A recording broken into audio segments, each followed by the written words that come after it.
गौरव जी अंबाला से। जय श्री की हरिवंश। गुरुदेव आपके चरणों में कोटि कोटि प्रणाम। गुरुदेव आपके वचनों पर चलने के प्रयासरत रहने की कोशिश करता हूँ। गुरुदेव जब कोई मुझसे धोखा झगड़ा इत्यादि कुछ भी करता है तो मैं उस समय चुप हो जाता हूँ और अपने इष्ट श्री राधा रानी से कहता हूँ कि आप देख लो, जो कि वो देख भी लेती हैं। महाराज जी, प्रश्न ये है कि जब मैं उस धोखा देने वाले या लड़ाई करने वाले के साथ कुछ होता है तो मुझे लगता है कि मेरी श्री जी ने उसे दंड दे दिया है उसके लिए, और मन में एक प्रसन्नता भी आती है कि गुरुदेव अध्यात्म ले ले ले इसमें देखो, अवश्य में भोक्तव्यम कृतम कर्म शुभाशुभम। अगर अशुभ कर्म करेगा तो आप बोलो या ना बोलो, उसको तो भोगना ही पड़ेगा। अच्छा कर्म करेगा तो अच्छा भोगना पड़ेगा।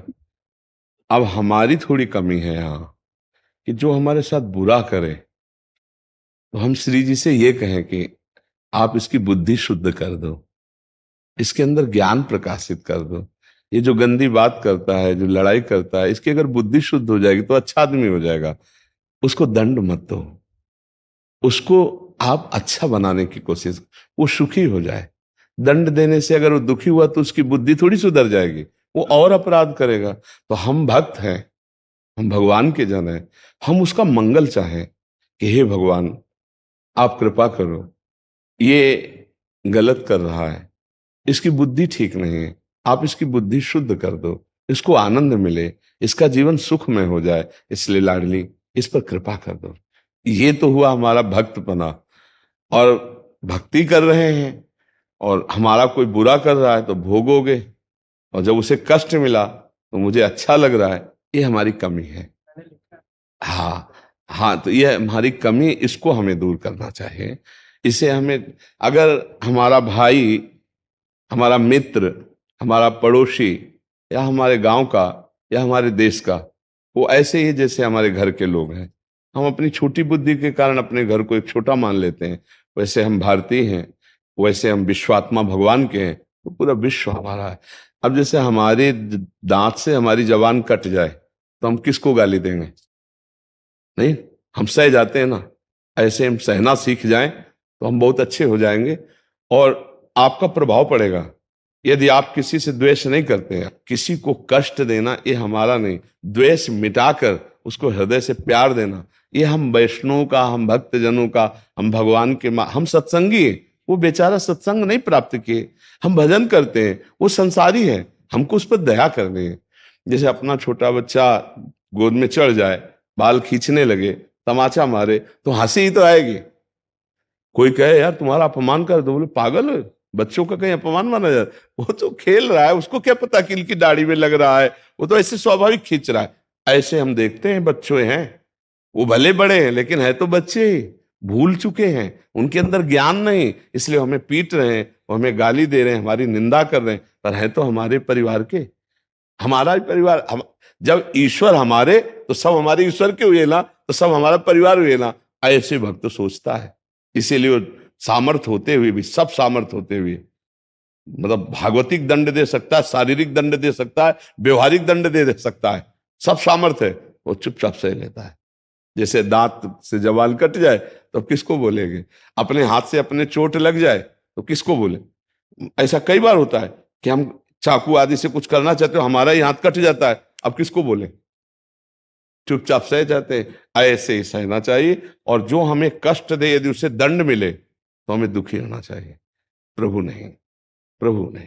जैसे हमसे कभी ऐसा हुआ कि किसी ने बहुत क्लेश दिया, जीवन है पूरा, जीवन में तो हर तरह के जीवन थे, और फिर उसको दंड मिला तो तत्काल श्री जी से नहीं नहीं नहीं नहीं प्रभु, नहीं नहीं नहीं, कदापि नहीं, करुणा अगर हम पर थोड़ी भी है प्रभु तो इसको आप चंगा करो, इसको कष्ट मत दो प्रभु, उसकी गलती, उसकी बुद्धि ठीक करो ना। हम कह रहे शराबी है तो घृणा मत करो, शराब से घृणा करो, शराब छुड़वा दो, बहुत बढ़िया आदमी हो गया। तो बुराई है, भगवान से प्रार्थना करके मिलके और बुराई दूर कर दो, बढ़िया हो गया। वो थोड़ी बुरा है, बुराई है बुरी, बुराई निकल गई, वो महात्मा हो गया, वो अच्छा आदमी हो गया। भक्त में और भगवान में ये अंतर है। जब भगवान अवतार लेते हैं तो बुराई करने वालों का विनाश करते हैं, और जब भक्त का अवतार होता है तो बुराई करने वालों को नहीं, उनकी बुराई को नष्ट करके बुराई करने वालों को महात्मा बना दिया। बुराई करने वालों को महात्मा बना दिया और उनकी बुराई छोड़। इसीलिए मोरे मन प्रभु वस विश्वासा, राम ते अधिक राम कर दासा। भगवान है सबके हृदय में, पर माया परेशान किए। और भक्त हो जाए, भक्त का सानिध्य मिल जाए तो दुनिया को माया ठगती, भक्त माया को ठग के निकल जाएगा। माया नहीं ठग पाएगी, क्योंकि गुरु का कृपा प्रसाद नाम चल रहा है, विवेक है, तो माया ठग नहीं पाएगी। इसलिए हमें चाहिए कि दूसरों के दुख में हम खुद दुखी हों और दूसरों को सुख देने की भावना करें।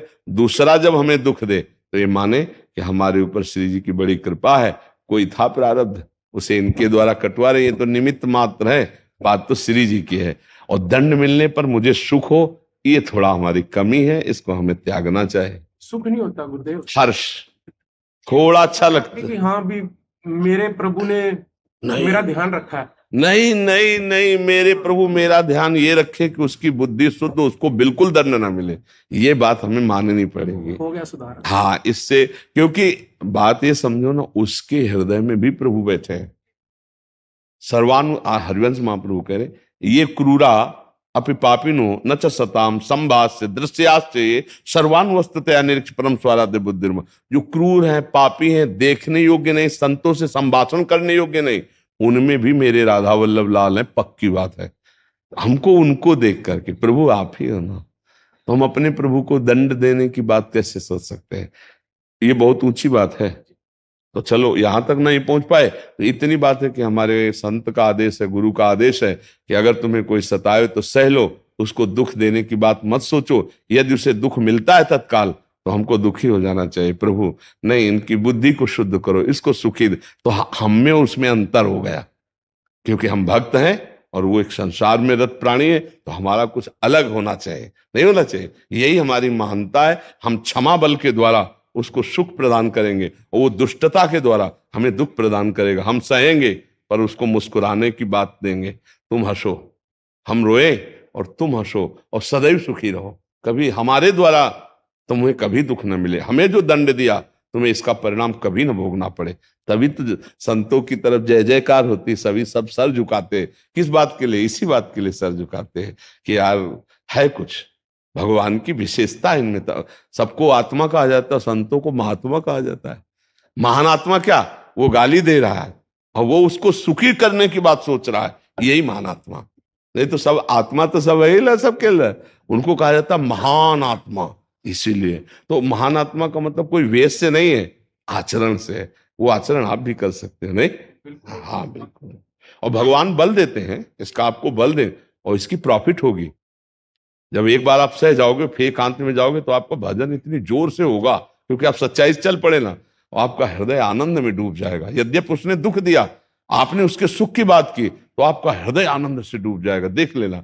अगर आप उसके दुख में हर्षित हो गए तो थोड़ी देर बाद फिर भजन में रुकावट आ गई और जलन पैदा हो जाए, और आपको ये जो लगता है कि भगवान हमारी बात सुनते हैं, हमारी बात तब मानी जाएगी जब इनका मंगल हो। प्रहलाद जी ने क्या कहा प्रभु से? भक्त है ना अपने लोग, प्रभु मुझे परम पद नहीं चाहिए, क्योंकि मैं आपके नाम जप और चरणामृत से माया पर विजय प्राप्त कर लूंगा। मुझे जो जलन है इनकी देखकर है कि ये भूत प्राणी संसार के पंचभूतों में रत, ये सब दुखी हो रहे हैं, नाथ सबको सुखी कर दो। भगवान ने कहा कोई सुखी होना ही नहीं चाहता। बोले नहीं, आप प्रभु सुखी कर दो। तो बोले हम सबको बैकुंठ ले जाए, लिवा लो किसी को। तो पूरे नगर में गए, कोई चलने को तैयार नहीं बैकुंठ, कोई चलने को। भाई बैकुंठ जाने के लिए मरना पड़ेगा, तो शरीर छोड़ो चलो बैकुंठ, कोई तैयार नहीं हुआ। बोले चलो। तो एक सूकरी थी, बिष्ठा खा रही थी, उससे कहा कि चल बैकुंठ, भगवान नारायण हरि नरसिंह रूप में आदेश कर रहे। बोले बैकुंठ में सब मिलेगा कि नहीं? बोले बैकुंठ में काम? बोले मुझे नहीं जाना। मतलब जो जहां है वो उतने में राजी है, कोई भगवान की तरफ नहीं बढ़ना चाहता। ये तो अहोभाग्य है कि जैसे आप लोग सत्संग में आए हो, आप लोग भजन करना चाहते हो, तभी तो संत संग है। ये भगवान की कृपा है। नहीं, ऐसी माया है कि फिल्म में 3 घंटे समय दे सकते हैं, सत्संग में 1 घंटे भी बैठकर समय नहीं दे सकते। मन चंचल रहेगा। भजन में बैठो, देखो आधा घंटा मन नहीं लगेगा, और सीरियल या कोई वेब सीरीज देखो तो आप 4-6 घंटा देख सकते हो पूरा का पूरा। मन की बहुत दुर्दशा है। आज थोड़ा भी मन भगवान में लग रहा है तो बड़ी कृपा है। देखो मन आपका लग रहा है ना, तभी आप मन की बातें पकड़ पा रहे हो कि ये गलती हो सकती है क्या, ये गलती और धीरे धीरे आप साधुता की तरफ बढ़ रहे हो, आपका हृदय महान होता जा रहा है। तो यही हमारे जीवन का लक्ष्य, मानव देव की यही महानता है कि हम इस जन्म में भगवान को प्रसन्न कर ले। भगवान मिल गए तो सब बात बच जाएगी। नहीं, हाँ, खान पान ये तो प्रारब्ध अनुसार चल ही रहा है, भगवान मिल जाए, हम मृत्यु से बच जाएं, मृत्यु के भय से बच जाएं। शरीर तो छूटेगा ही, आज नहीं तो कल, पर हमको भगवान का अगर साक्षात्कार हो गया तो मृत्यु का भय नहीं रहेगा, भय नहीं रहता। जैसे कपड़ा उतारा और चले अपने घर, ऐसा होता है। हाँ।